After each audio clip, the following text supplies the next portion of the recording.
Ndamira pamberi pedera mambo mutasa. Ndamira pamberi pedera mambo mutasa. Isso ndiro chokwadi. Zvese zvichataura nechokwadi. Ndichabatwa nemhosva. Ndikanyeba ndichabatwa nemhosva. Mwari ari mubatsiri wangu. Mwari ari mubatsiri wangu. Pamusoro wemambo. Nekati kubvira pakatanga Kenya Act taigara tiri kuStapleford nevabereki nemhuri ndibva tazotamiswa ndivana Sirifute inyaya yeForestry Commission tindainotsvake kugara tikava taona kwekugara kunoku. Tiripo vakomana 5 baba vangu vachiripo mai vachiripo tikatanga tivake musha wekuti tione pekugara. Tisati mumabasa edu asi vabereki vakagara vanga vachigara muno. Then vabereki mai vakatanga kushaika kozoshaika ogara. Sorry. Then yeyo taisapota vabereki taita contributions zekuti zvese zvingotikana taitumidzira kuti vadii. Zvino wakoma wakuru ndo waitangira na contributions zvekuti mai kuru wakuru ndo wakapuwa chake yekuti kwazi semudzimai ndio unonga uchiziva kuti zvibazvitikana magroceries nezvinhu zvakadaro zvingofambiswa sei sei. So mari ino itaitumidzira dzichidini dzichisapota vabereki. Tai-employ vanhu vaichengeta vabereki. Kuzoti kufa kwaita vabereki vakamboita vanhu vanga vachichengeta. Vazosvika stage vakamborendiwa nasambodi nomwe waizvazi teacher mistress wangaiticha somewhere yo mai guru ndiwaiziva. Zvino what happened is that mai guru avo mudzimai wamukoma ngokuti mukoma wakanga washaya muna 2011. Mai guru avo wakadzoti she decided on her own kuti akuda kutengesa musha. Tikati no, musha hautengeswi ngekuti musha hauzivi musha wemunhu wani. Kana mukoma akashaya ende mukoma sandi ane chitupa chiripo sabhuku vanoziva kuti inini ndine chitupa zita riri kwasabhuku. Tikati musha hautengeswi, pane gwara mai pane gwara baba. Iye mukoma wakashaika wakaigwa ipapo. Mai nini mudzimai womunin'ina wangu wakashaika wakaigwa ipapo. Nekazukuru kamwe kamwana kehanzvadzi yangu wakaigwa ipapo. Vanhu vakati kwete hazvidini hazviiti. Zvikanza ano ndaona kamunhu kamukorokoza kane mari maningi ati kwazi ngokukesha. Tikati we are not after cash. Isu tiruda zvedi zvekumaintain musha wedu as it is. Kuti musha wemunhu wese. As we are 5 brothers newana wedu. Sekundouya uko wanga wachita wari kuenda kunoona sekuru na mbuya. People should continue to go home and that's home. Zvino handina kuzoziva kuti mai guru ava nerweruseri wakasanganawo noumwe mukorokoza iyeyu amene zvawakatsveterwa wakazi wakabvumirana kutengeserana behind the backs of all the other people.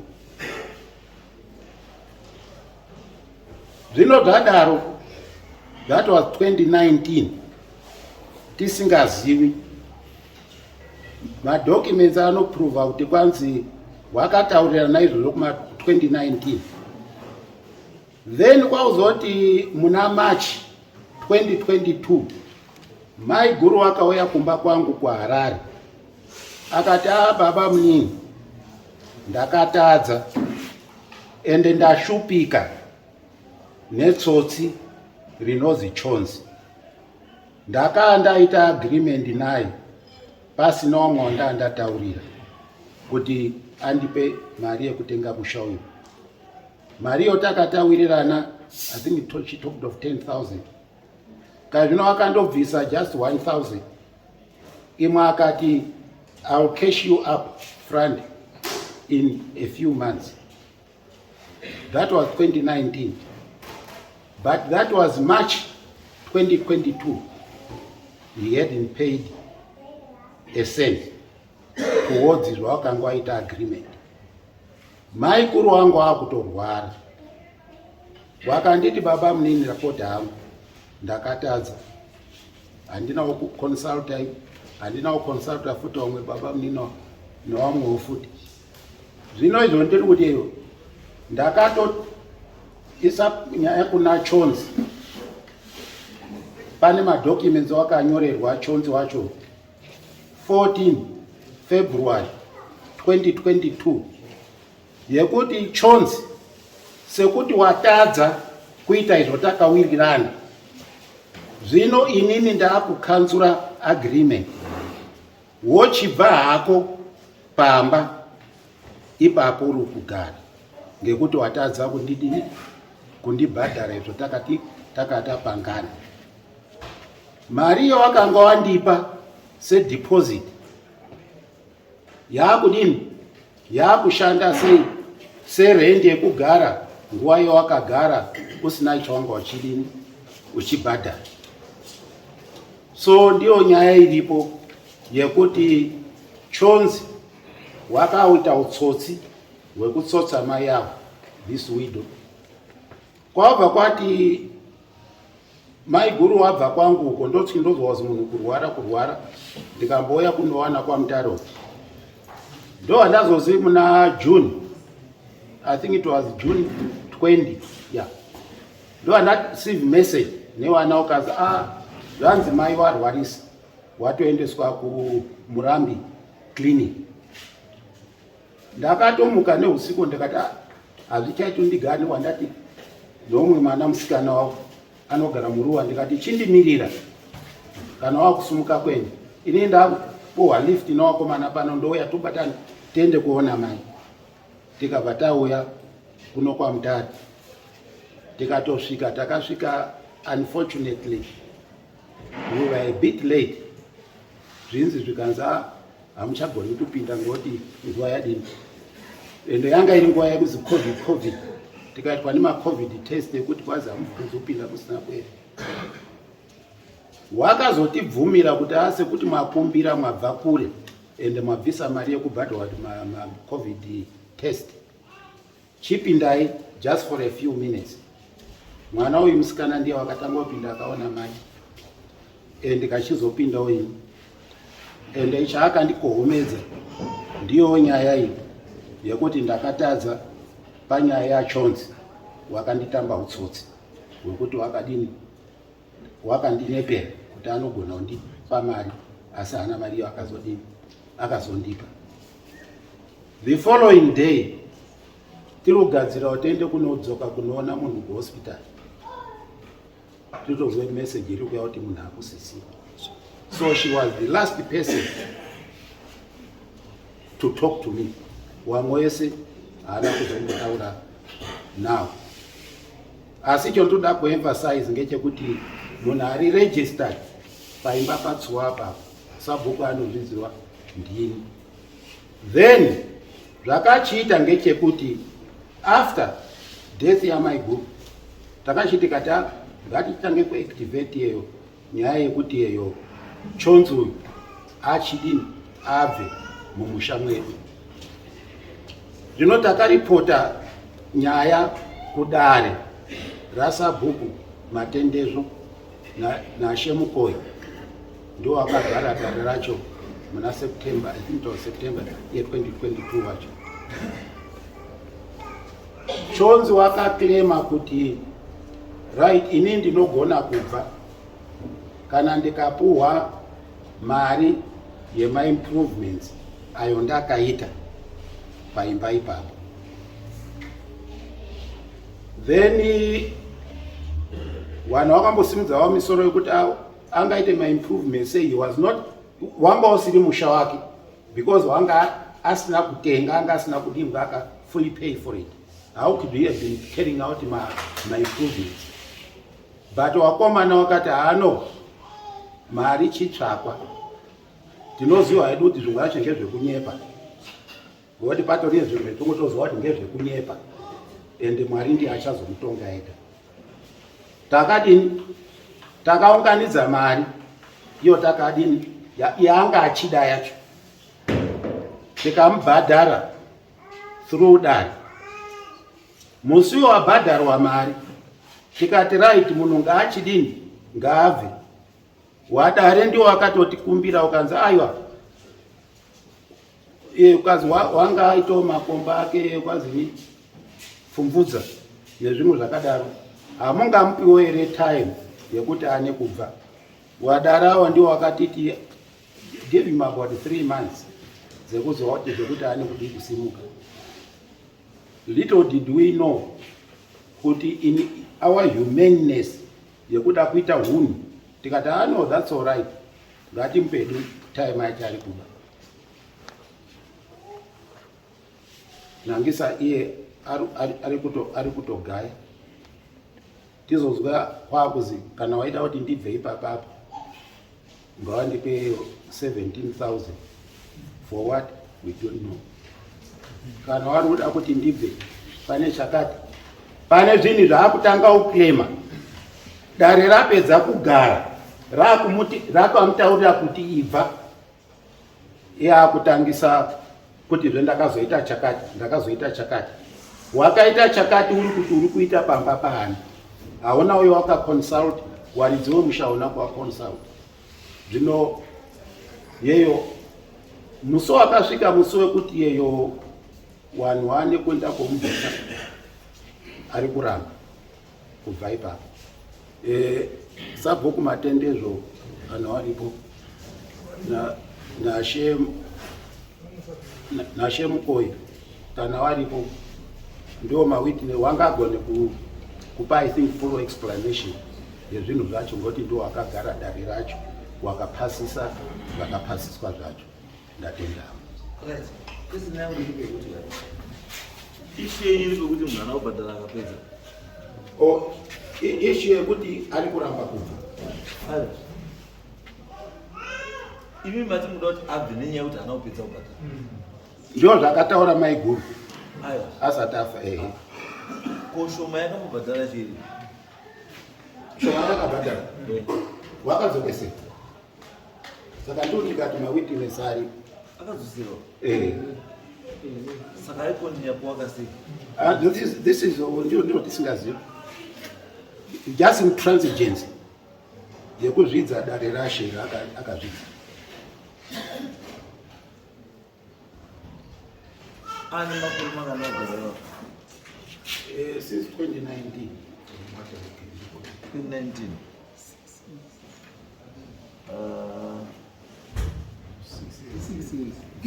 dzimba dzavo beba dzakawanda hapana nemba yaakavaka anemba kumba ndezvizo dzaadziri iye haana ichakawaka. as far as we are concerned hapana ichakavaka.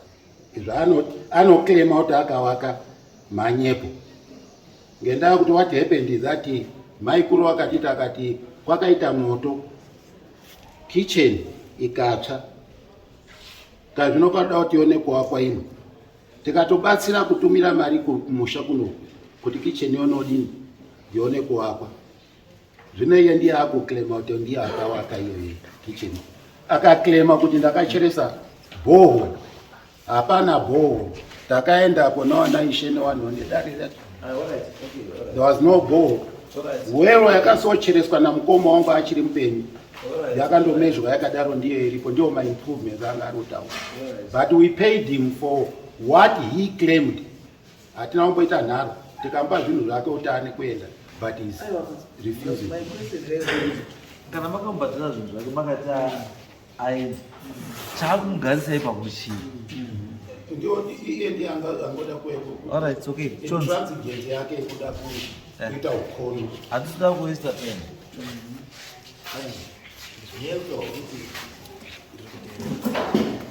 pamusoro yechangamiri ndisingadi kupedzera dare nguva, regai ndinatse kutanga ndajekesa nekuti baba vari kusiyirira zviri important.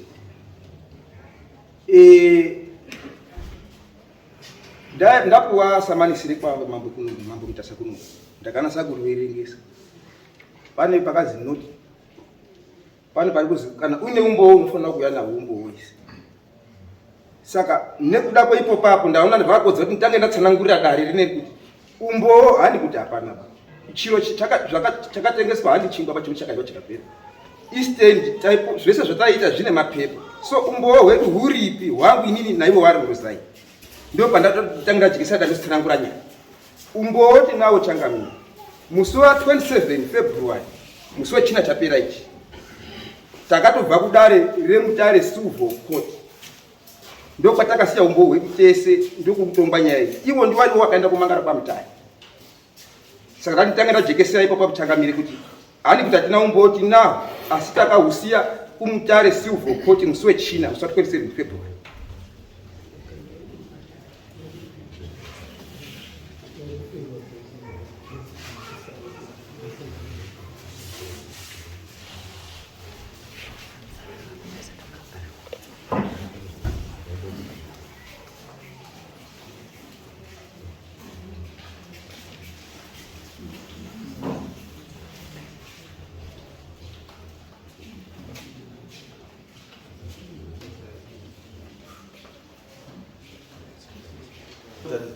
Iri kwa kumutare Silver Court abva musi wechina musi wa 27. Kana iri Silver Court yasapera. Haina kutombopeta tinotodzoka next week. Saka mozoyapera because handikwanisi kuita ndichonge nyaya before another court. Saka mozoyapera ngainopera ikamuitira mvamira because tiri nyaya dzamutora compensation Zvine magaro nemarisiti zvese nezvigure zvose anokwanisa kutora nyaya yecompensation iSilver Court. Nyaya dzecompensation dziri kwaISilver Court. Yes. Yes. Ndaitaure ndichiti tanga tisikatarisiri kuti nyaya inoenda kuSilver Court. Saka kumatende all time court. Asi chakuita kuti wazonga wari kuenda wakapiwa tsamba yeeviction. Wapiwa tsamba yeeviction kuti wape Chonzi asumuke. Chonzi ari kuramba. But isusu tine umbowo hunozikana kuti pamari akabhadhara 1000 nezvaakawakiridza paumba takazomupa mari inosvika 2735 kuratidza kuti zviro zvake zvese waChonzi wakapiwa zviri pamutemo but atowazwirawo tsitsi yekuti vanofanirwa kusimuka paumba. Kana iri nyaya yecompensation inoitwa nemaprofessional evaluators. Kunotozisaidza CABS, ZB kana kuti T ndiye anotouya woita evaluation yekuti zvirikutaurwa izvozvo neconfirmation yekuti chinhu chirikutaurwa chiripo here, chinoita mari iyi, chiripo chinoita mari iyi. Mupitches uripo pane pitches 10 imari pamupitches 1 chakaitwa chii chakaitwa, then the total yozowekwa. Yes. Ndoda kutaura kuti ukoko hatina kuendesa kuti tiri kuda compensation. Yes.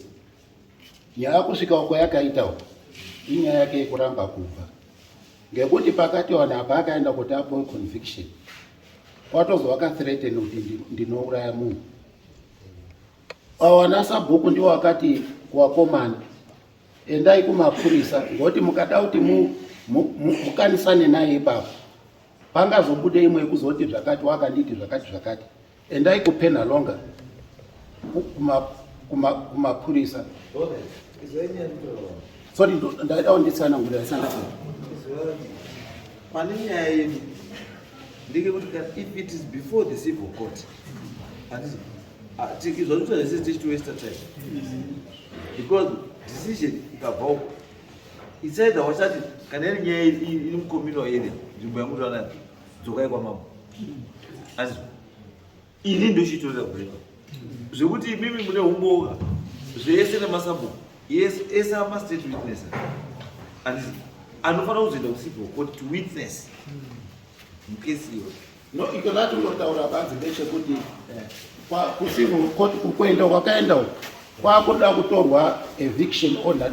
Mapurisa ndio wakati kwanza endai kucourt mopo court order ndiye ngodi kuti tisumuke isusu mapurisa kubva kupenalonga ndio zvakati munyaya isvike kucourt isu court hatina kuenda kopema kuti pakuti eviction order izobuye pauda messenger of court handizi eviction order inofika kunosevwa na-message of court anzi saka kana isati yabuda painobuda eviction order it means kuti radare raukontrola chii raukontrola zvinhu izvozvo izvo handizi radare rokontrola zvinhu izvozvo. Saka isusu tiri kuti izograndwe eviction order panofanira paine enough evidence yagutsa dare kuti this person must be evicted, because zvamakaita namasabhuku nechii zvese ndiyo inonzi gentleman's agreement yamakaita, which at law is not binding. And saka mutemo unoda kuti wakaratidze kuti kuevicta kwomuita munhu muda kuevicta zviri pamutemo here kana kuti muri kungonakidzwa nekuda kumudzinga. The court will go through all the documents nemawitness ese nechii zvese wobvaona kuti zveshuwa yes it warrants kuti munhu yabve papi abve pa, then an eviction order is then granted.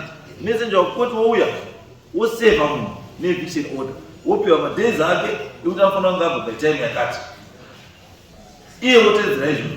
Asakatedzera izvozvo the same messenger of court will come back again and womuburitsa zvinhu kunzeko yake. That's the procedure. Ndosaka zvese zvatiita kuti yes it's important to know the background, but the background iyo is more important to civil court because doing with that information. Inini ndinozoda information iyo if the case is referred back kwandiri now, because ndinoentertaina nyaya iyo ndobva ndapa decision, then the high court ezi the civil court yobva yapa decision yakasiyana neyapo. Tiri kuti isu civil court ngaipe a decision. If you are not happy, you appeal against that decision to a higher court of appeal. This is it. And let's wait for the decision. Next.